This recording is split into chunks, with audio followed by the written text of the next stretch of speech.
Selamat datang di channel ini.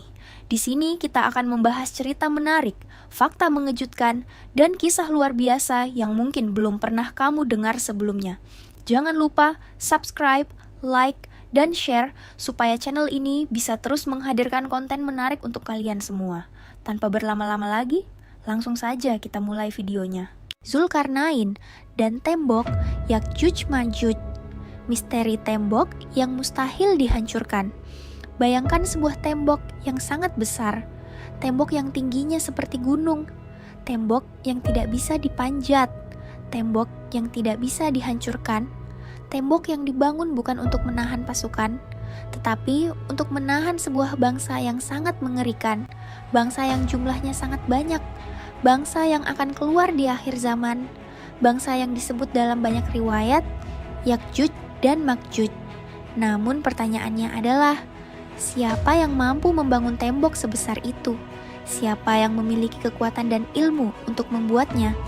Dan yang paling mengejutkan, mengapa tembok itu harus dibangun?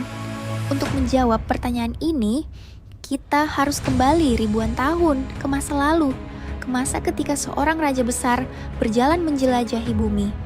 Seorang pemimpin yang tidak hanya kuat, tetapi juga sangat adil dan beriman kepada Allah. Namanya adalah Zulkarnain. Namun, siapakah sebenarnya Zulkarnain? Dan bagaimana ia bisa sampai membangun tembok yang menahan Yakjuj dan Makjuj? Raja yang dipilih oleh Allah pada masa yang sangat lama. Allah memberi kekuasaan besar kepada seorang pemimpin. Namanya Zulkarnain.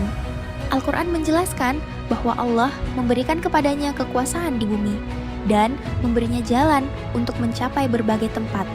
Artinya, Zulkarnain memiliki kerajaan yang luas. Ia memiliki pasukan yang kuat. Ia memiliki kemampuan untuk menjelajahi dunia. Namun, ada satu hal yang membuatnya berbeda dari raja-raja lainnya. Ia tidak sombong. Ia tidak menggunakan kekuasaan untuk menindas. Sebaliknya, ia menggunakan kekuatan untuk menegakkan keadilan. Ketika ia berhasil menaklukkan suatu wilayah, ia tidak memamerkan kekuatannya. Ia justru berkata, ini semua adalah rahmat dari Allah. Namun suatu hari, Zulkarnain memutuskan melakukan perjalanan yang sangat besar. Perjalanan yang akan membawanya ke tempat-tempat yang belum pernah ia lihat sebelumnya. Dan perjalanan itu akan mempertemukannya dengan sesuatu yang sangat mengejutkan.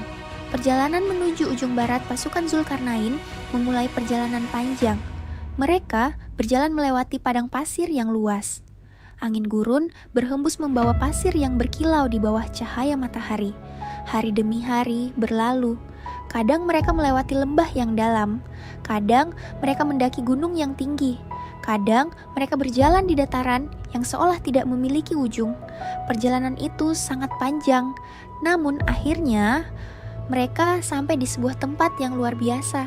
Di sana, matahari terlihat seolah tenggelam di sebuah tempat yang gelap, seperti matahari masuk ke dalam sebuah lautan besar. Di tempat itu tinggal sebuah kaum, dan disinilah Zulkarnain harus membuat keputusan penting, keputusan yang akan menunjukkan seperti apa sebenarnya dirinya sebagai seorang pemimpin. Namun keputusan itu tidak semudah yang dibayangkan. Keputusan Sang Raja Allah memberi pilihan kepada Zulkarnain. Apakah ia akan menghukum kaum tersebut atau memperlakukan mereka dengan baik? Zulkarnain tidak menjawab dengan kemarahan, ia tidak menjawab dengan kesombongan. Ia berkata dengan tenang, barang siapa yang berbuat zalim, maka ia akan dihukum. Tetapi siapa yang beriman dan berbuat baik, akan mendapatkan kebaikan pula. Kaum itu pun melihat bahwa Zulkarnain bukanlah pemimpin yang kejam. Ia adalah pemimpin yang adil. Namun perjalanan Zulkarnain belum selesai. Masih ada banyak tempat yang harus ia jelajahi. Dan perjalanan berikutnya akan membawanya ke arah yang berlawanan, ke arah timur. Namun di sana, ia akan menemukan sesuatu yang tidak pernah ia bayangkan sebelumnya. Negeri tempat matahari terbit. Setelah perjalanan panjang, Zulkarnain sampai di sebuah negeri yang tampak seperti tempat matahari terbit. Ketika matahari muncul di pagi hari, cahayanya menyinari negeri itu secara langsung. Di sana tinggal sebuah kaum yang hidup dengan sangat sederhana. Mereka hampir tidak memiliki rumah. Mereka hampir tidak memiliki perlindungan dari panas matahari. Namun, Zulkarnain tidak memperlakukan mereka dengan buruk. Ia tetap memperlakukan mereka dengan kebaikan. Karena baginya, semua manusia adalah ciptaan Allah. Namun perjalanan Zulkarnain belum berakhir. Ia terus berjalan, dan suatu hari ia sampai di sebuah tempat yang sangat aneh. Tempat yang akan mengubah sejarah manusia. Dua gunung yang menjadi gerbang. Di depan Zulkarnain berdiri dua gunung besar. Gunung itu sangat tinggi, seolah menjadi gerbang raksasa dari batu. Di antara dua gunung itu tinggal sebuah kaum. Namun wajah mereka penuh ketakutan. Ketika mereka melihat Zulkarnain, mereka segera datang menghampiri. Dengan suara gemetar mereka berkata, "Wahai Zulkarnain, tolonglah kami." Zulkarnain bertanya, "Apa yang membuat kalian begitu takut?" Penduduk itu pun menjawab sesuatu yang membuat suasana menjadi sangat tegang. Mereka berkata, "Di balik gunung ini ada sebuah bangsa yang sangat mengerikan. Mereka datang dan menghancurkan apa saja. Mereka merusak tanaman. Mereka merusak rumah. Mereka membuat kekacauan di bumi." Bangsa itu dikenal dengan nama Yakjuj dan Makjuj. Setiap kali mereka datang, penduduk tidak mampu melawan. Jumlah mereka terlalu banyak. Kekuatan mereka terlalu besar. Penduduk itu berkata kepada Zulkarnain, "Wahai Zulkarnain, bangunlah sebuah penghalang antara kami dan mereka. Kami akan memberikan harta kepadamu." Namun, jawaban Zulkarnain justru mengejutkan mereka. Zulkarnain berkata, "Apa yang Allah berikan kepadaku sudah lebih baik. Aku tidak membutuhkan harta kalian." Namun, ia berkata lagi, "Bantulah aku dengan tenaga kalian." Penduduk pun setuju, dan Zulkarnain mulai merencanakan sesuatu yang sangat besar, sesuatu yang belum pernah dibuat sebelumnya. Ia berkata, "Bawalah potongan-potongan besi." Penduduk mulai bekerja, namun mereka belum tahu bahwa pekerjaan ini akan menghasilkan sesuatu yang luar biasa. Proyek raksasa. Dimulai potongan-potongan besi mulai di bawah.